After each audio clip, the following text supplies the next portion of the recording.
So one other step of fabric cutting that you're going to have to do for this project is cutting a strip of bias. There's no pattern piece for this, which is common because you don't get a pattern piece when you're told to cut bias. What cutting on the bias is it's just cutting your fabric at a 45-degree diagonal so that it will stretch like this, whereas if you cut it straight, it won't stretch, and on this straight of grain, it won't stretch. So what you're doing is you're cutting at a 45-degree angle from the grains of your fabric. So to do this, what I like to do is I lay my fabric out all nice and flat. I take one of these rulers and I get a good feel for the edge of the fabric.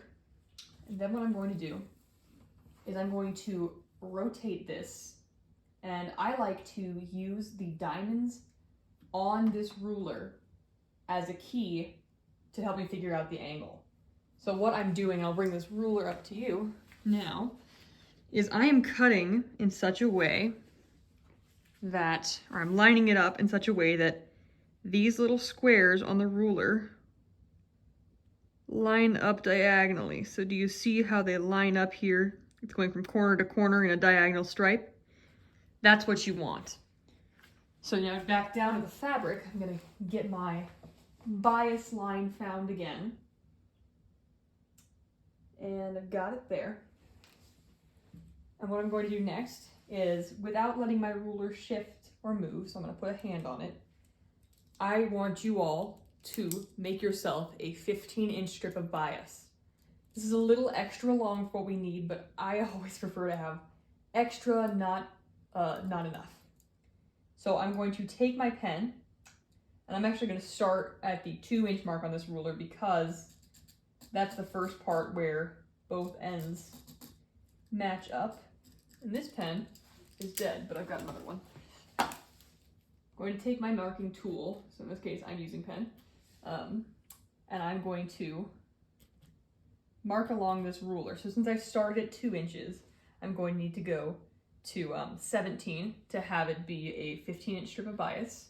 So I'm marking that part down there. And the nice thing about this specific project is you want a 2-inch wide strip of bias tape, and these rulers are 2 inches wide. So instead of having to move my ruler and remark everything, I can just mark on either side of it, and that's going to give me a really nice 2-inch strip. Okay, and if you want, you can give yourself a continuous cutting line. I'm going to leave the dashes on the one side because I don't think I need too much guidance-wise. There we go. Okay, so now I've got marked what I'm going to be cutting on. For this, you don't need seam allowance because the part that you're sewing on is included within this 2 inches. So I'm just going to, just like we've cut out all of our other pattern pieces, we're cutting out our bias strip. And on your bags, you do have a choice. You can do this in your lining fabric or in your main body fashion fabric. I have chosen to do it in my bags outside fashion fabric, not the lining, because I like the way these little stripes are gonna look at a diagonal, and because the pocket I'm putting it on is out of lining fabric and I like the contrast. So that is a choice that you get to make. You are the designer of your own fate here.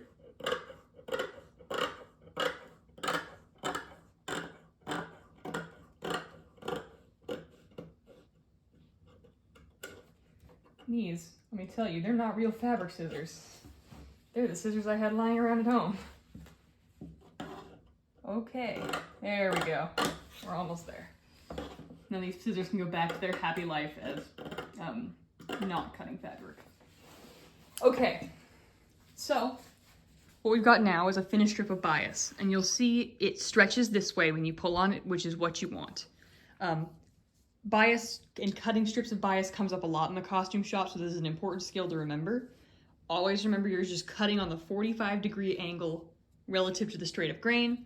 And I know that that is math, which is sad for some folks, but it's going to be a happy treat for you because you just figured out how to cut bias, and it's super easy.